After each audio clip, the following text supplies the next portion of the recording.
सनातन हिंदू एकता पदयात्रा की शुरुआत हुई। 29 नवंबर को ओरछा में संपन्न होने वाली इस पदयात्रा का आज दूसरा दिन है। बाबा की पदयात्रा में देश के कोने कोने से लोग शामिल हुए।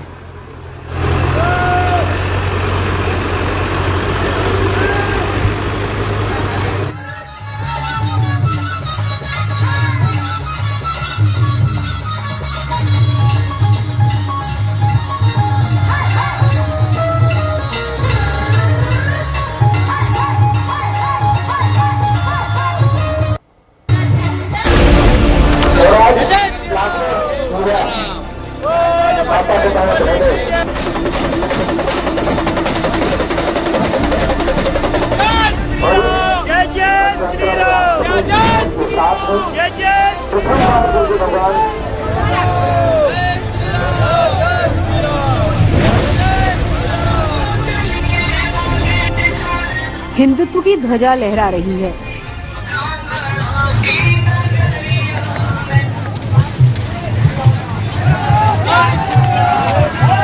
लोग खुशी से झूम रहे हैं।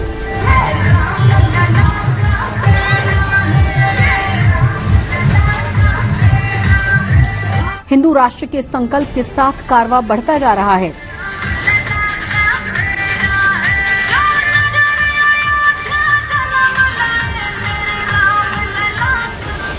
साधु सन्यासी हो या आमजन, उत्साह चरम पर है।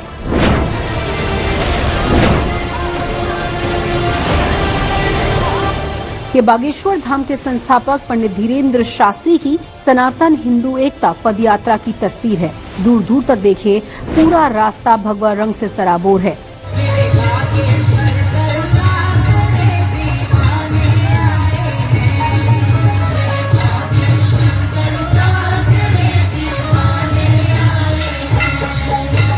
भक्तों के इस उत्साह से पंडित धीरेन्द्र शास्त्री अभिभूत हैं। उनके शब्दों में ये हिंदुत्व का उबाल है।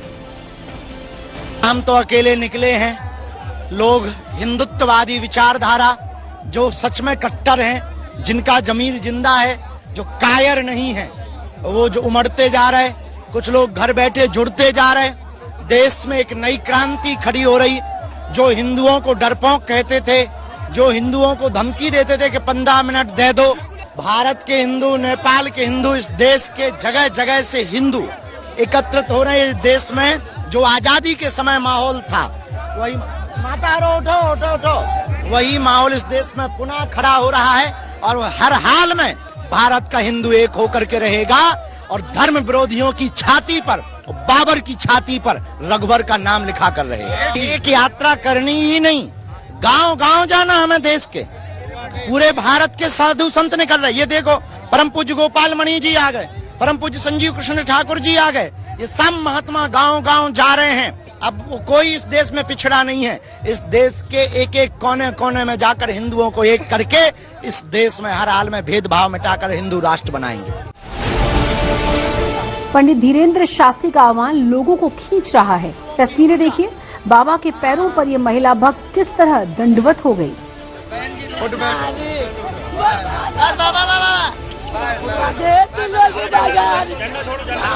बाबा बागेश्वर की सनातन हिंदू एकता पदयात्रा में सिर्फ एमपी से नहीं, बल्कि दूर दूर से हिंदू पहुंच रहे हैं।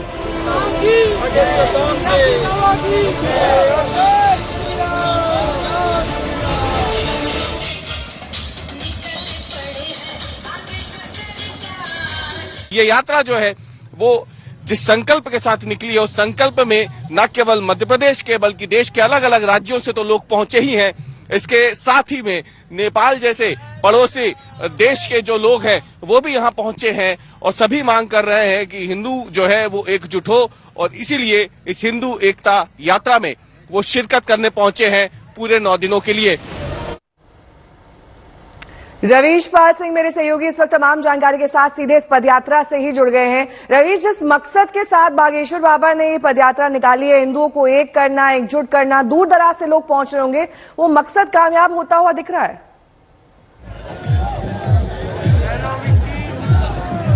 देखिए आपको बताने हैं कि अभी तो दूसरा दिन है। जो मकसद है वो सिर्फ ये 9 दिनों की यात्रा तक ही सीमित नहीं है, जिस तरीके से पहले धीरेन्द्र कृष्ण शास्त्री ने बताया है। दरअसल ये एक यात्रा की शुरुआत है जो आने वाले समय में और कई अलग अलग इलाकों तक जाएगी, देश के अलग अलग हिस्सों तक जाएगी, और उसके बाद ये यात्रा जो है कहीं ना कहीं तब वो संकल्प जो इन्होंने लिया है हिंदू राष्ट्र का या फिर हिंदू सनातन एकता का, तब कहीं जाके उस संकल्प पूरा होगा, इनका ऐसा कहना है। अभी आप देख सकते हैं दूसरा दिन है इस यात्रा का, उसकी शुरुआत हो चुकी है। पंडित धीरेन्द्र कृष्ण शास्त्री हमारे साथ मौजूद भी हैं। हम एक बार बात करने की कोशिश भी करेंगे उनसे कि उन्हें क्या लगता है कि जिस तरीके से ये पूरी यात्रा निकल रही है और पहला दिन निर्विघ्न रूप से संपन्न हो गया। गुरुजी, पहला दिन निर्विघ्न रूप से संपन्न हो गया। क्या 9 दिनों के बाद ये जो संकल्प आपने लिया है हिंदू एकता का, हिंदू राष्ट्र का, आपको लग रहा है 9 दिनों की यात्रा से पूरा हो पाएगा? 9 दिन की यात्रा से तो नहीं होगा। देश बड़ा है, करोड़ों हिंदू हैं। 100 करोड़ हिंदुओं के देश में अभी भी 1 करोड़ हिंदू सड़क पे नहीं आया। हमारा सपना थोड़ा अलग है, जीने का तरीका और लोगों को जगाने का तरीका अलग है। हम चाहते हैं 100 करोड़ हिंदुओं में कम से कम 1 करोड़ हिंदुओं का तो जमीर जिंदा हो। 1 करोड़ हिंदुओं के अंदर तो निर्भीकता आए। 1 करोड़ हिंदू तो कम से कम शस्त्र, माला और भाला रखें। 1 करोड़ हिंदू तो कम से कम हिंदू एकता पर बात करें। 100 करोड़ हिंदुओं में 1 करोड़ हिंदू भी अगर बुलंद आवाज कर देंगे तो धर्म विरोधियों की रूह कांप जाएगी। इसीलिए ये 9 दिन में संकल्प तो पूरा नहीं होगा, पर जब तक पूर्ण नहीं होगा के बाद आपका क्या आगे करेंगे हम, फिर दूसरी करेंगे और यात्राएं होंगी। बिल्कुल, इस देश में कोने कोने में होंगी, जगह जगह होंगी। कब तक? जब तक भारत में हिंदू जग नहीं जाएगा, जब तक हिंदू राष्ट्र नहीं हो जाएगा, तब तक होंगी और होती रहेंगी। पहले दिन का समर्थन देख के आपको क्या लग रहा है? हिंदुओं में जागृति तो आ रही, रुक के आएगी और पर आ रही है। नेहा, आपने सुना बागेश्वर धाम के पीठाधीश्वर हैं धीरेन्द्र कृष्ण शास्त्री, आज तक पे एक्सक्लूसिव थे और बता रहे थे कि सिर्फ इस एक यात्रा से तो नहीं, बल्कि अभी आगे और ऐसी कई यात्राएं निकलेंगी। अगर इतने बड़े राष्ट्र में लोगों को जगाना है तो उसके लिए आगे और भी कई यात्राएं निकालनी है, ये बात उन्होंने कही है। जी नेहा, ठीक है, बहुत बहुत शुक्रिया इस तमाम जानकारी के लिए।